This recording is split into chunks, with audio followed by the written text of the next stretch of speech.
The air is thick with the acrid scent of strange concoctions and the drone of whispered incantations. Smoke rises in unnatural spirals from makeshift altars dedicated to unseen, malevolent forces. The crude settlements have grown into sprawling, ramshackle cities, but their expansion brings no prosperity, only deeper squalor and fear. The ground is parched in places, water is fouled in others, and the remaining forests are sickly, their ancient energy sapped by constant, desperate human desires. The deceit of magic and sorcery is now ubiquitous. Every ailment, every misfortune, every craving for power or wealth is met not with honest labor or communal support, but with dark rituals. Witches and shamans, often gaunt, corrupted watchers or their human disciples, hold sway over vast swaths of the populace, promising fleeting gains in exchange for unthinkable acts. Children are bartered for spells, rival tribes are cursed, and the very fabric of nature is distorted by reckless attempts to bend it to human will. The secrets of heaven, once revealed by the Watchers, are now debased into cheap parlor tricks and instruments of petty tyranny. Men and women wear amulets of strange designs, their eyes darting with suspicion, trusting no one but the transient power promised by their mages. In the heart of one of these blighted cities, a false prophet, his voice hoarse from endless pronouncements, gestures wildly at the setting sun, calling down a localized drought, only to be contradicted by an unexpected meager drizzle, causing a riot among his disgruntled followers. The chaos is a symphony of despair. Far from the maddening crowds, nestled in a secluded, still verdant valley, stands a simple wooden home. Here, the world feels different. The grass is greener, the air cleaner. Noah, a man of profound humility and unwavering faith, toils in his fields. He is old, but his frame is strong, his hands calloused from honest work. His family, his wife, Naamah, and his sons, Shem, Ham, and Japheth, and their wives, work alongside him, their faces reflecting the same quiet devotion.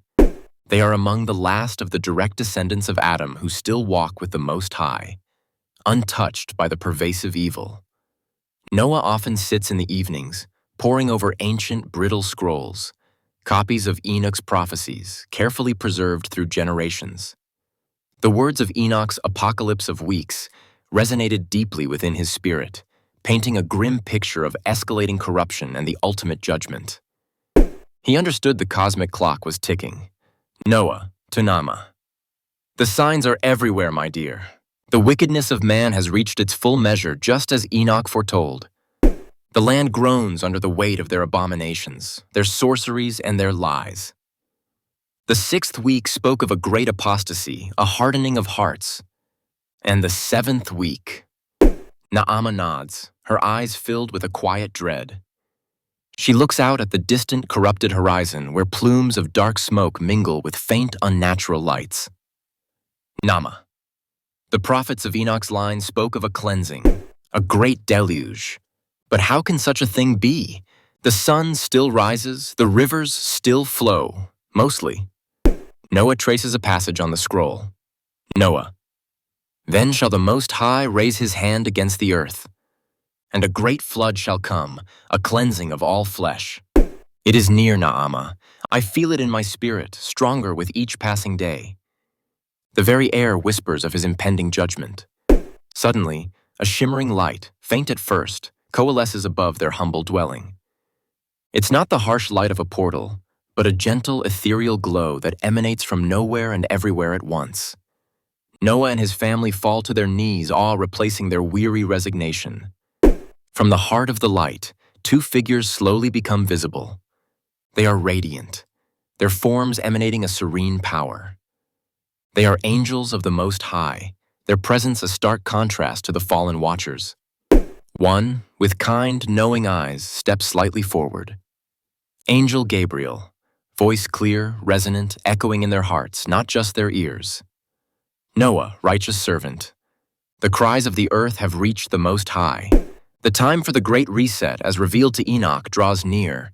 For your unwavering faith amidst the great corruption, you and your household have found favor.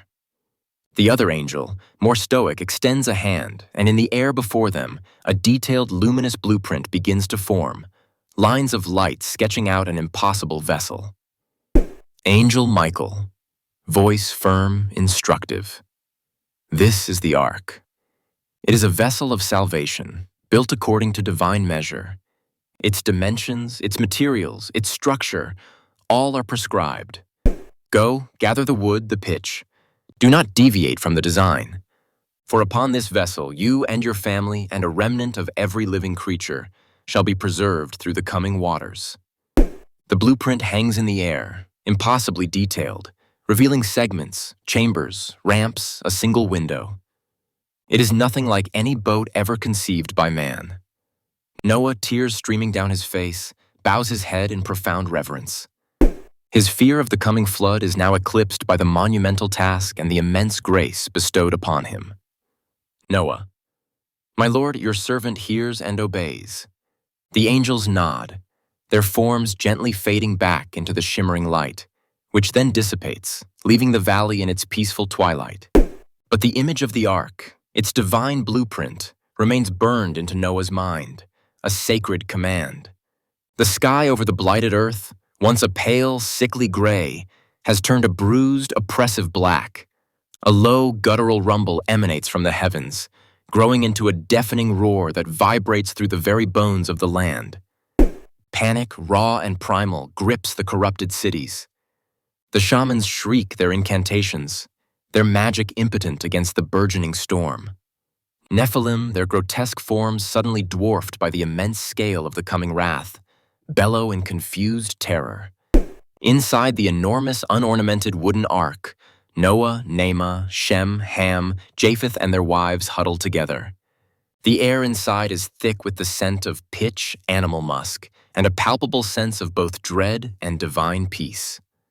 The last of the creatures, in pairs, have entered, their instincts overriding their usual wildness. The massive door, sealed by an unseen force, has just thudded shut. Melchizedek, voice now not just resonant but imbued with immense sorrow and profound, unyielding justice. My heart is grieved. I see the corruption that covers the face of the earth. Outside, the first drops fall. Not rain, but heavy, violent sheets of water. They strike the ground with the force of thrown stones, instantly turning dust to clinging mud. Melchizedek, the wickedness of humankind, conceived in defiance, nurtured by the rebellion of the Watchers, and amplified by the abominations of the Nephilim. It has consumed all. The teachings of the serpent seed, the descendants of Cain, who chose violence and self-interest over fellowship and reverence, have spread like a consuming fire. And the monstrous progeny of the Watchers, the Nephilim, have become a blight, their existence a testament to corrupted creation, filling the earth with tyranny and bloodshed. On the plains, the Nephilim bellow, their immense strength useless against the torrent. Their great, crude dwellings begin to crumble as the ground softens beneath them. The corrupted human cities, built on pride and dark magic, turn into churning mires. The screams of the lost rise above the sound of the storm, shrill with terror and too late regret. Melchizedek, V.O. It pains me to see what has become of the pinnacle of my creation. I regret making humankind. The words hang in the air, a declaration that shakes the foundations of the cosmos. Inside the ark, Noah bows his head, understanding the profound weight of those words. He knows this is not a cry of ignorance, but a declaration of divine faithfulness. Noah, whispering, a prayer. You fulfill all righteousness, Most High. Your word is your bond. Melchizedek, I am bound by my own word, by the principles of righteousness and faithfulness I have established. My creation demands justice, and my order demands a cleansing. This epic must be reset, for the very possibility of true free will and loving relationship has been choked by unending darkness. The ground begins to quake violently, not from thunder, but from below. Fissures appear, cracking the earth open like a broken shell. Jets of water, dark and primordial, erupt from the depths, the fountains of the great deep, breaking open. The rain intensifies, a solid, unbroken wall of water descending from the shattered sky.